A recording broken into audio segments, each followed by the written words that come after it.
I cannot wait to see the glory that is still ahead, however, for the West Point class of 2025, and we're going to help you a lot because we're going to give you a nation as good or better than it ever was. That's what I promise you.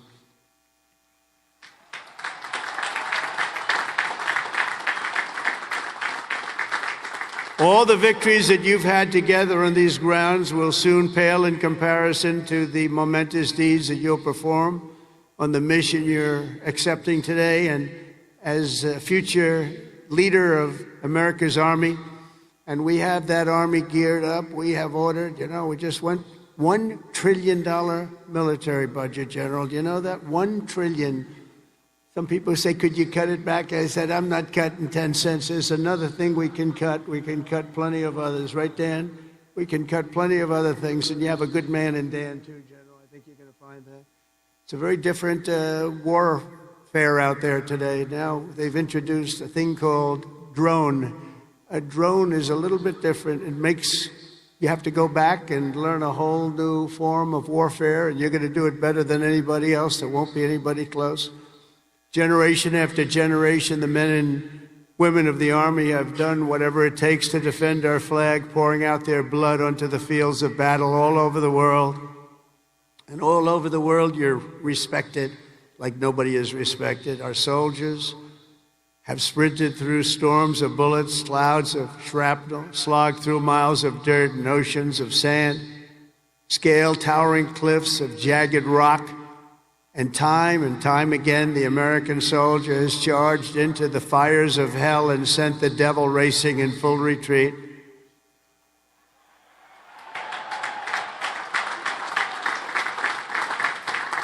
No task has ever been too tough for America's Army.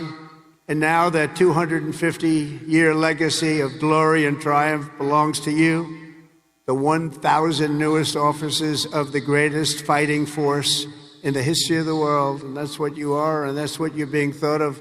Again, you are the first West Point graduates of the golden age of America. This is the golden age, I tell you.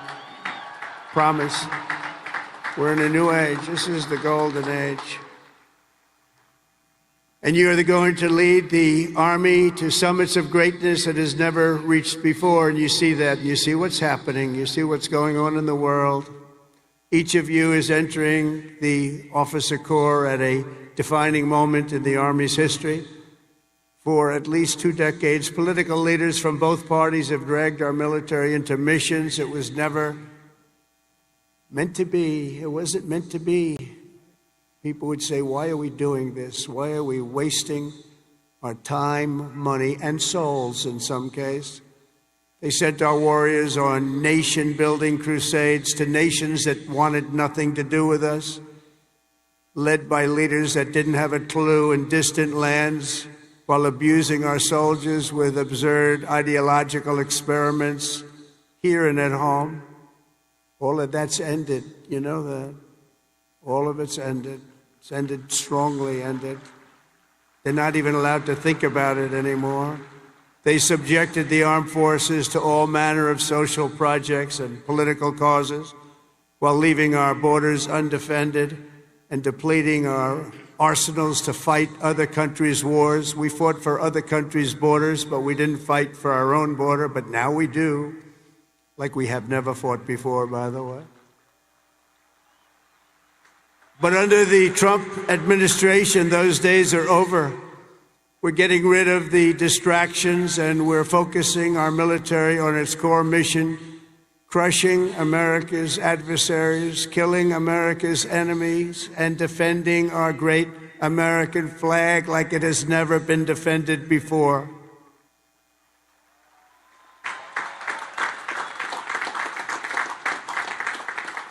The job of the U.S. Armed Forces is not to host drag shows, to transform foreign cultures, but to spread democracy to everybody around the world at the point of a gun. The military's job is to dominate any foe and annihilate any threat to America, anywhere, anytime, and any place.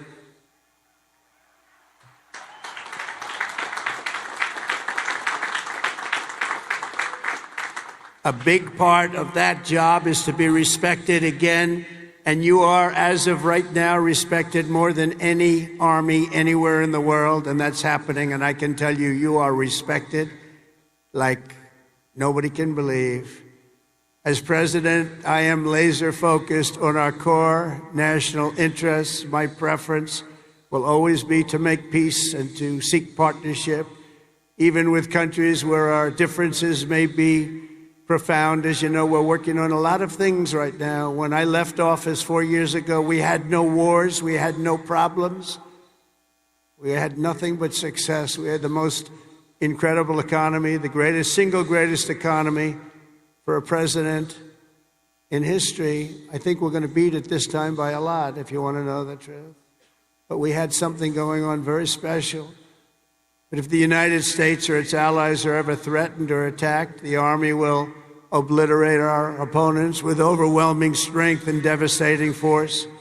That's why my administration has begun a colossal buildup of the United States Armed Forces, a buildup like we've never had before. Peace through strength. You know the term. I've used it a lot.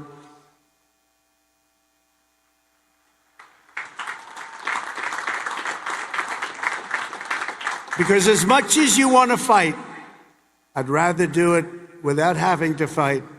I just want to look at them and have them fold. And that's happening. That's happening. And I've approved a $1 trillion investment, and that will be, again, the largest ever in the history of our country.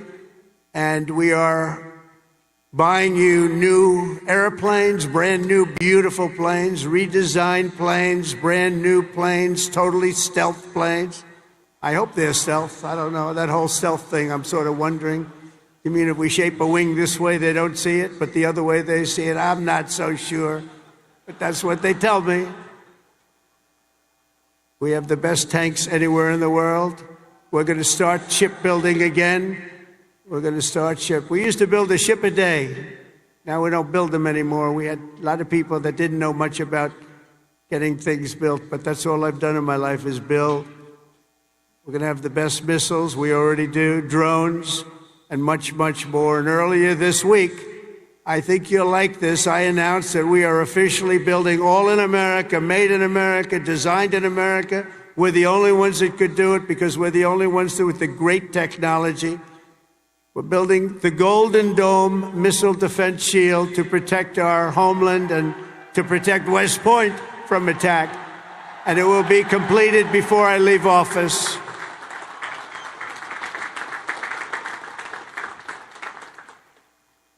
And you know, you wouldn't think this, but our enemies are very unhappy about it.